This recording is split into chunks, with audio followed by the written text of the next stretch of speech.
السلام علیکم ناظرین، اس ایپیسوڈ کے شروعات میں ہم دیکھتے ہیں درگاہ میں شیخ درویشوں سے کہتے ہیں مت بھولنا کہ حضرت محمد صلی اللہ علیہ وسلم کے بغیر ہر چیز ناقص ہے، ادھوری ہے۔ کام کی ابتدا بھی، خود بھی اور منزل بھی سلطان الانبیاء صلی اللہ علیہ وسلم ہیں۔ ہماری زندگی کے ہر ذرے میں ان کا نشان ہونا چاہیے، زندگی میں بھی اور موت میں بھی۔ وہ جنہوں نے پہلے دلوں کو فتح کر کے شہروں کو فتح کیا، وہ جو دلوں، قلعوں اور شہروں کے پاس نور اور محبت کے ساتھ آئی۔ ہم یہ نہ بھولیں کہ ہم ان کی امت ہیں۔ ہم جس نیت سے بھی چلیں گے اس نیت کی خوشبو عرش تک پہنچتی ہے۔ ادھر سپاہی یورگو کے سامنے برنباس کی انجیل پڑھ رہا ہے۔ اے وہ مبارک زمانہ جس میں محمد صلی اللہ علیہ وسلم دنیا میں تشریف لائیں گے، میرا یقین کرو چونکہ ان کی روح کو دیکھنے والوں کو نبوت دی گئی۔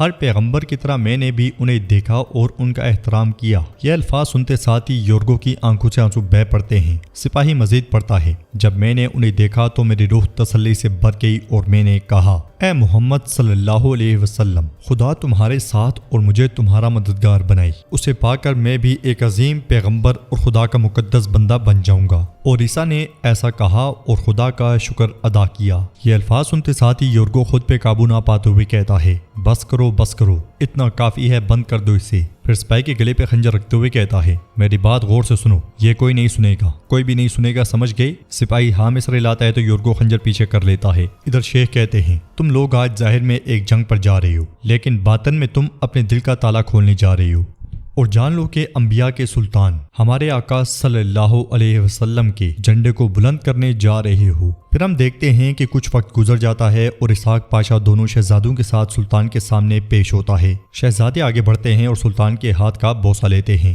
مگر سلطان مصطفیٰ کا ہاتھ پکڑ لیتے ہیں اور باعزت کہتا ہے، اللہ کی عنایت، آپ کے سائے قدرت اور ہماری تلواروں کی قوت سے ہم کامیاب ہوئے سلطان معظم۔ پھر سلطان کہتے ہیں، میرے مصطفیٰ، میں نے تمہیں اماسیہ وہاں رہنے کے لیے انتظام سیکھنے کے لیے بھیجا تھا، یہ جنگ میں کودنا کہاں سے نکل آیا؟ باعزت کہتا ہے، جنگ پر جانے کی۔ سلطان ہاتھ کے اشارے سے اسے خاموش کرواتے ہیں اور مصطفیٰ سے پوچھتے ہیں، میں نے تم سے سوال کیا مصطفیٰ، مجھے جواب دو۔ تو مصطفیٰ کہتا ہے، میرے بھائی نے منع کیا تھا لیکن میں نے اصرار کیا۔ سلطان اس سے کہتے ہیں، چلو اپنی جگہ پہ جاؤ۔ پھر باعزت سے کہتے ہیں، اور کیا تم جنگ میں اپنے بھائی کے حق کے ساتھ حفاظت کر پائے؟ کیا امانت کو بچا پائے؟ تو باعزت کہتا ہے، جنگ میں شامل ہونے کی اجازت میں نے دی تھی سلطان معظم۔ سلطان پوچھتے ہیں، وجہ کیا تھی؟ کیا تمہارے سپاہی کم تھے یا کوئی کماندار نہیں تھا؟ مصطفیٰ کہتا ہے، کیا سلطان محمد کے بیٹے کو پیچھے رہنا زیب دیتا تھا؟ باعزت کہتا ہے، ہمارا راستہ ہمارے والد کا راستہ ہے، جنہوں نے فتح کی خاطر اپنی جان کی پرواہ نہیں کی، ہم نے ان سے جو سیکھا وہی چاہا۔ سلطان کہتے ہیں، اعلیٰ۔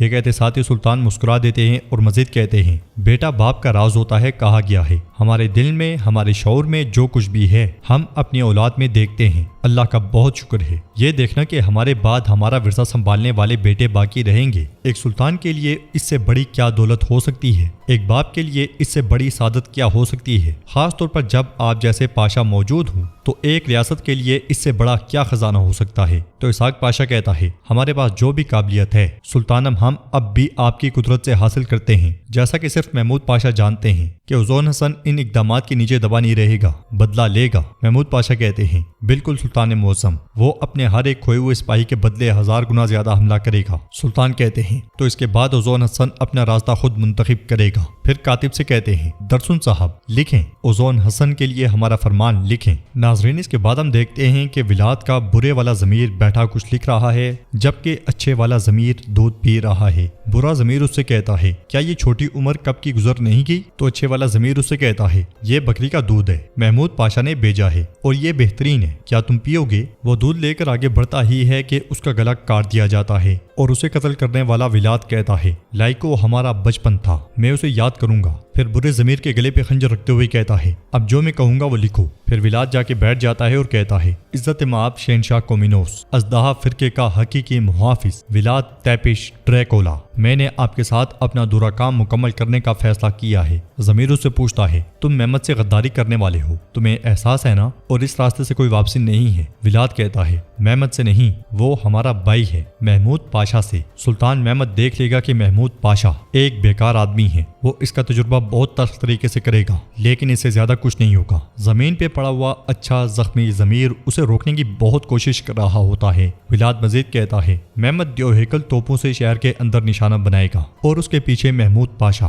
اپنی پوری قوت کے ساتھ نوتیا دروازے سے حملہ کرے گا۔ ولاد تیپش ٹریکولا۔ ادھر سلطان کاتب سے لکھوا رہے ہوتے ہیں، جب ہماری تلواریں کفار پر اٹھی ہوں تو خبردار تمہاری تلواریں ہمارے سامنے نہ آئیں، کیونکہ اگر ہماری تلواریں آپس میں ٹکرائیں تو دونوں ہی کند ہو جائیں گی، اور اگر وہ ایک دوسرے کا سہارا بنے اور رگڑ کھائیں تو دونوں تیز ہو جائیں گی۔ تمہارا ہم سے ٹکرانا ایک نئی جنگ کو جنم دے گا۔ جان لو کہ 2 تلواریں ایک میان میں اور 2 حکمران ایک جہاں میں نہیں سما سکتے۔ فوراً اس پہ میری مہر لگاؤ اور کسی بااعتماد چاوش کے ہاتھ اوزون حسن کی طرف روانہ کرو۔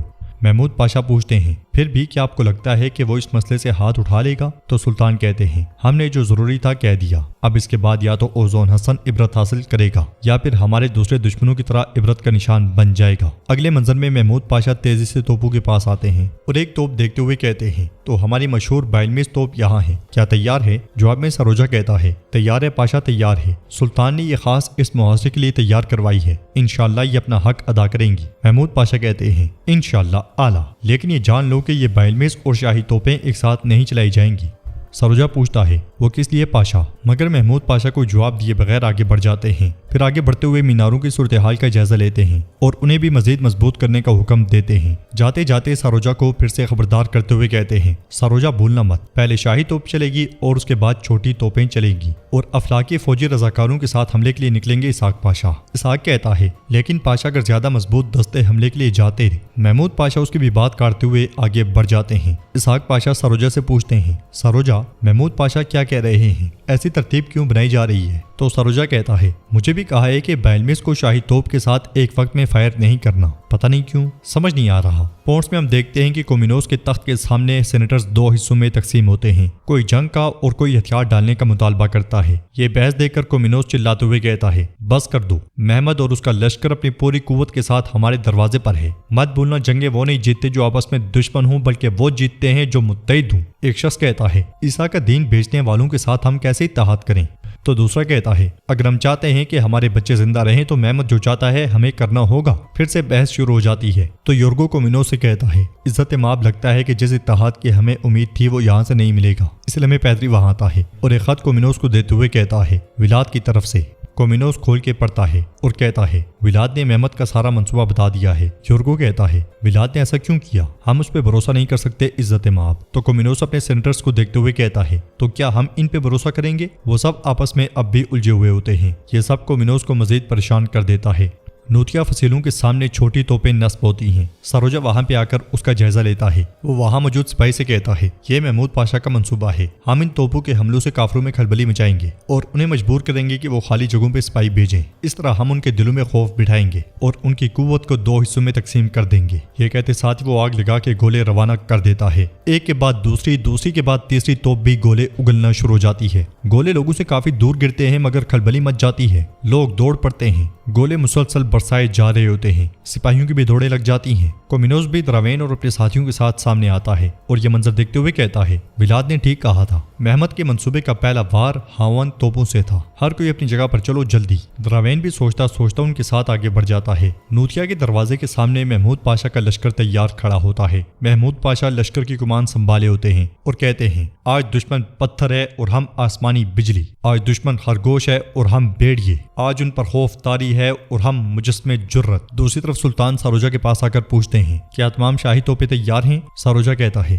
تیار ہیں، لیکن لشکر ہمایوں کے حملے کے بعد فوراً آپ کے حکم پہ گولہ باری شروع ہوگی۔ سلطان کہتے ہیں، قسطنطنیہ کی دیواروں کو یاد کرتے ہو؟ سروجا کہتا ہے، میں بھلا کیسے بھول سکتا ہوں میرے سلطان۔ سلطان کہتے ہیں، تمہاری مہارت سے ہم نے ناقابل تسخیر کہی جانے والی دیواروں کو ریزہ ریزہ کر دیا تھا۔ سروجا کہتا ہے، سلطان معظم استغفر اللہ، قابلیت بھی آپ کی اور فتح بھی آپ کی، ہم نے صرف آپ کے کندھوں سے بوجھ اٹھانے کی کوشش کی ہے۔ سلطان کہتے ہیں، اب باری نوتیا کی دیواروں کی ہے، شاباش۔ یہ کہتے ساتھ ہی سلطان آگے بڑھتے کرتے ہیں اور سب سے بڑی توپ کے سامنے آ کھڑے ہوتے ہیں، پھر قلعے کو دیکھتے ہوئے کہتے ہیں پونڈ سے ملاقات کا وقت آ گیا ہے۔ تو ناظرین، اس کے ساتھ یہ ایپیسوڈ بھی اختتام پذیر ہوتی ہے۔ ویڈیو پسند آئے تو لائک کر دیں، شیئر کر دیں، سبسکرائب نہیں کیا ہوا تو سبسکرائب کرنے کے ساتھ ساتھ گھنٹی والا آئیکن کو دبانا مت بھولیں۔ ملتے ہیں انشاءاللہ نیکسٹ ویڈیو میں، تب تک کے لیے رکھیں اپنا اور اپنے کو بہت زیادہ خیال۔ اللہ نگہبان۔